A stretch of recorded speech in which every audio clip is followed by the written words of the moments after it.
Hello, and welcome to the Monster Painter. This time we're taking a look at the Bones 6 core set. The best and the worst it contains. It's gonna be some fun. Earlier this week, a big brown box arrived on my doorstep. It was the fulfillment of the Bones 6 Kickstarter, which I backed some 2.5 years ago. You remember those halcyon days of lockdowns and COVID plague. Trapped at home and unable to scrounge up miniatures at the local stores, I dropped a whole pile of hard-earned bread on this volume bargain. Time passed. The world eventually returned to normal, and Reaper honorably fulfilled their Kickstarter, as they always do, and I received an avalanche of plastic fun. Now, let's take a look at what's best and worst about this thing. Obviously, one of the best parts of any Reaper Bones Kickstarter is cracking open the box and digging through all the fun, fresh treasure! Oh yeah! One of the worst parts is digging through the pile to find the models that have pool noodle weapons and are somehow warped and distorted. It's an inevitable part of a Bones Kickstarter, so there you have it. Lots of warped weapons, and a couple of models were so distorted that they defied assembly. Of course, the solution is simple. It's just time to put the kettle on and get this party started. All we are going to do is pour a little boiling hot water onto the miniature and soften up the model. Be careful not to scald yourself. A nasty burn would truly be the worst. Once the plastic is nice and soft, bend it into its proper position and then plunge it into ice water to set the new position. I have to admit, I really enjoy this process. It's almost as satisfying as finishing up their paint jobs. Truly, one of the best parts of Bones 6 is Reaper shipped all the models in reusable, resealable plastic bags. This has greatly reduced the amount of garbage generated as compared to Bones 5. So, good work, Reaper. Now, let's look at all those fun, cool models. Okay, dwarf warriors sure are cool. I love them. But I like my dwarves to have crazy hats. How about a crazy hat? Okay, well, that is a crazy hat, but not that crazy for a dwarf. I want a really, truly crazy hat. Oh yeah, that's what I'm talking about. That is one crazy hat. But you know what would be even more fun than a crazy hat? Maybe a dwarf with a crazy profession. Look at that! A rat catcher. Oh my gosh. That is awesome. Oh, for crying out loud. I just cleaned the dungeon. Who decided to let the Mudman in? This is the absolute worst. I am gonna have to mop the whole place over again. Ugh, yuck. Okay, yes, familiars are cool. I like to have little animals, but I want something a bit more crazy and fantastic. Like, yeah, a flying cat. That's pretty awesome. But I want something even more awesome and insane than a flying cat. How about a unicorn bunny rabbit? This is why I love Reaper models. Oh, that is so much fun. Okay, we're gonna have to be honest here. Some of these miniatures are truly doomed. Okay, there is only one thing better than awesome dwarf miniatures, and that is clearly and truly awesome gnome miniatures. Yes, indeed.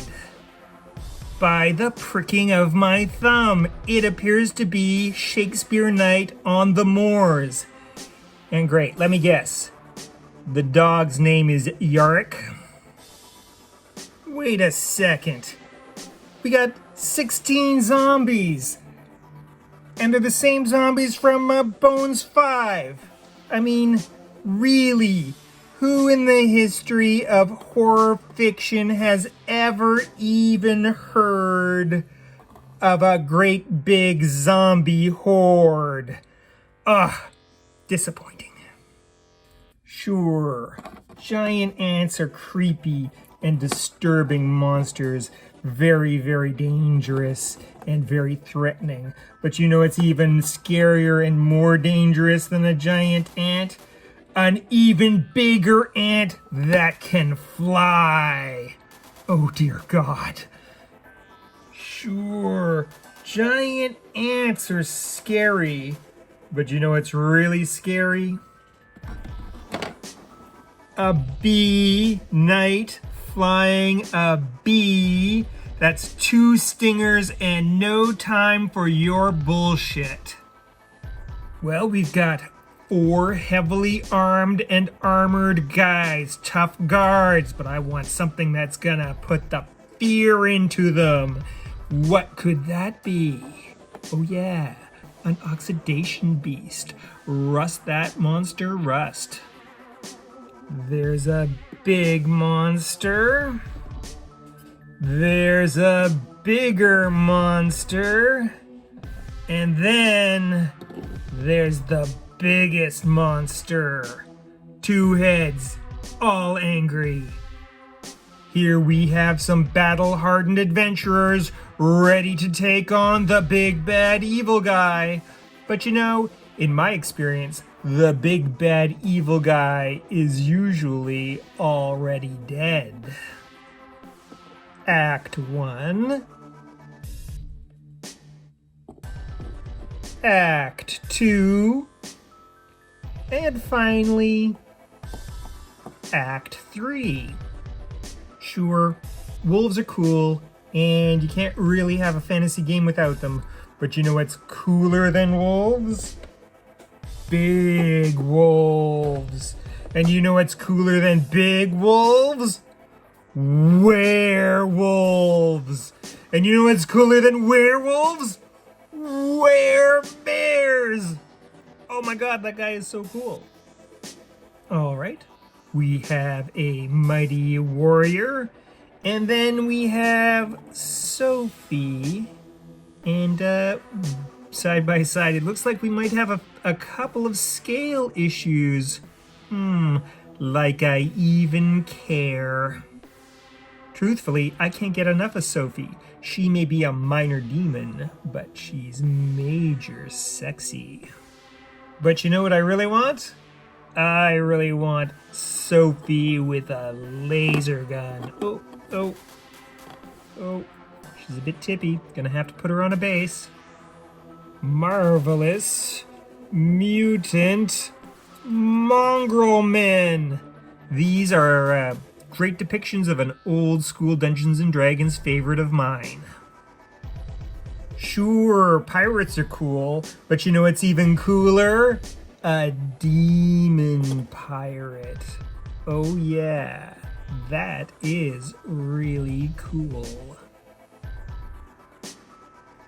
What do you call a pair of Tangos? Well, of course, you call them 20 goos. Some wizards know how to be discreet. Some wizards like to show off. And for other wizards, it's all just a great big flashy show. So there is Old Dog Cute. There is Owlbear Hatchling Cute. And then there's Tiefling Dancing Girl Cute.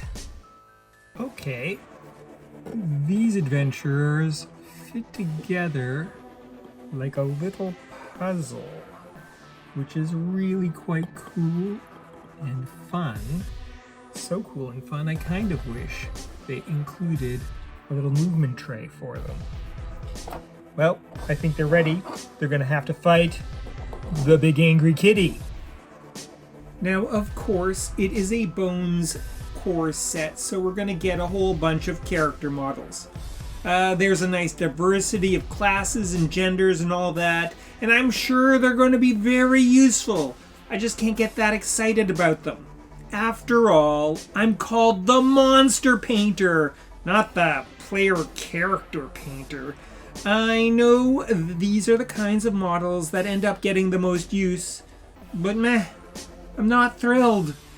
They are great models, but they're not monsters. This model reminds me of an ancient miniature from my long-lost childhood, something really cool. And this miniature reminds me of the Sinbad movies I used to watch in that same ancient childhood. Super cool stuff. Okay, so I admit, I am not crazy about this sculpt. It looks a little awkward to me. This lizard man, though, is a little better, even though he's awkwardly licking his own eyeball, but that's kind of cool.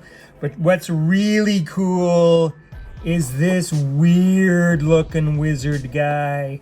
Oh, I am a sucker for weird-looking wizard guys, for sure. Finally, we got this one bit of terrain, a lonely little lamppost. It's really nice. I could use about 20 of them. And then we have this crazy hell horse. It's either going to be a lot of fun to paint up or a real nightmare. So, in the end, the truly best part of the Bone 6 core set is getting a nice big pile of durable, well-sculpted, fun miniatures to paint up at a very reasonable price. The very worst part of the Bones 6 core set is realizing you still have a pile of miniatures from the Bones 5 core set still waiting to be painted. Oh dear God, I'm gonna still be painting miniatures 20 years after I'm dead.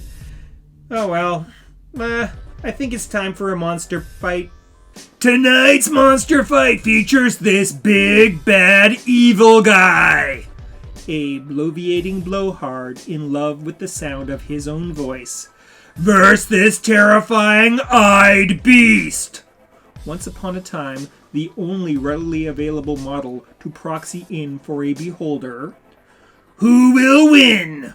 Only the old bones can decide. Well, would you look at that? Well, at least this isn't going to take long.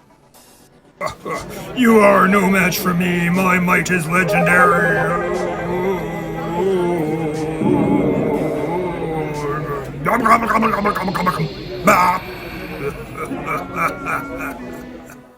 And there you have it. Villainy is in the stomach of the beholder.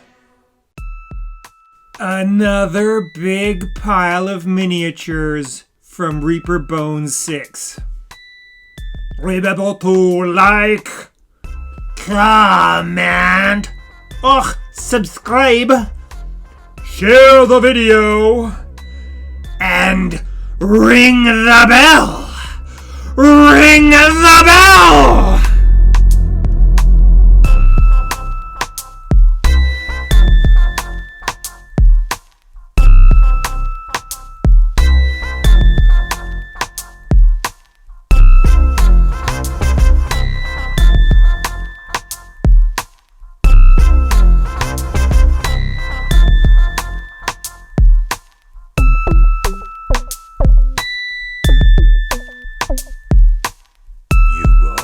Watching Les the Monster Painter.